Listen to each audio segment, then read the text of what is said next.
If you're craving a sweet keto-friendly treat, these Snickerdoodle cookies are just what you need. Let me show you how I made them.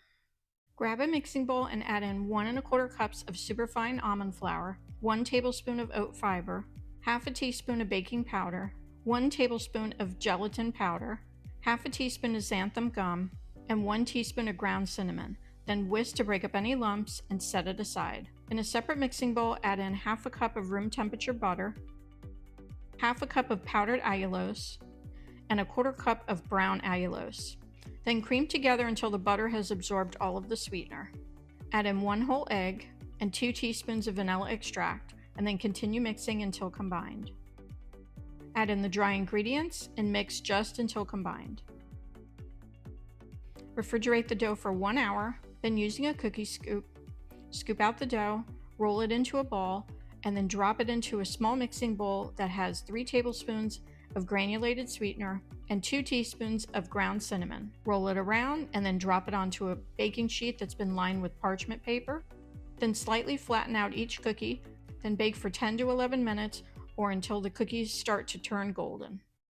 Hi guys, I'm Julianne with Keto Cooking Christian, and if you could smell my kitchen right now, it smells like a Cinnabon factory. It smells so good in here, and it's taking everything in me to not eat this entire plate of cookies. They are that good. They are perfectly chewy. They have just the right amount of sweetness, and of course the signature cinnamon flavor. And this recipe actually made quite a while ago. It was inspired by, I don't know if you've been with me a while, you might remember a brand called, I think it's pronounced Nui or Nui. They came out with these Snickerdoodle cookies. They were bigger than this. They were probably about this big. They were absolutely delicious. Probably the best store-bought cookie that I've ever had. And I had bought some and continued buying them, and the company had reached out to me, and they asked if I could make a recipe with them. So I made, being Italian and loving my Italian desserts, I made a Snickerdoodle Tiramisu, and it was to die for. In fact, I still have the recipe on my site if you want to go check it out. But they have since closed, this company. I'm not sure why or what happened, but I was really sad about it because they were honestly the best cookies. You ever get one of those candles, like a Yankee candle, where it smells so good you feel like you've got a plate of cookies right in front of you? That's what these cookies smelled like. As soon as you opened up the wrapper, it was absolutely delicious. So since they closed, I had to make my own version, and I actually had a couple of cookies left as my inspiration, so I could try to get the flavors just right, and I think I nailed it. So this is the result. And I like to make them smaller. I don't like big giant cookies.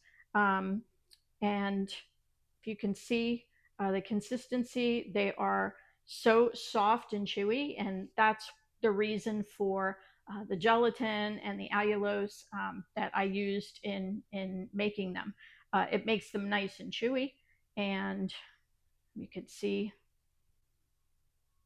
that texture. It's just such a beautiful texture. And the smell, again, it's like a Yankee candle. It's just so good. Let me give it a taste test. It's almost kind of sticky chewy, and that's from the brown sweetener that I used. But let me give it a try.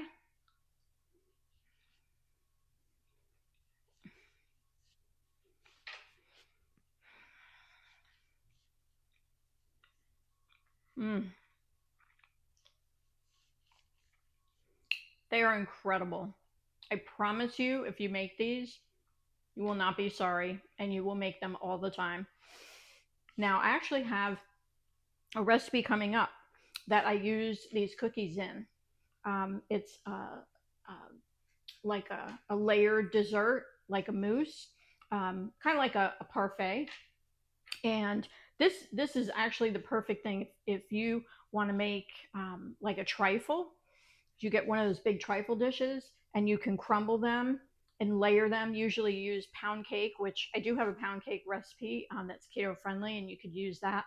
And then you put like whipped cream You can put fresh berries.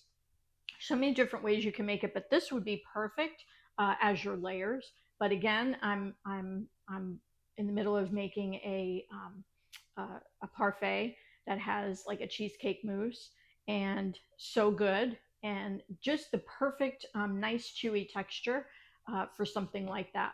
Or you can just make them and eat them just as is, and I promise you'll go crazy for them. And again, your house will smell incredible.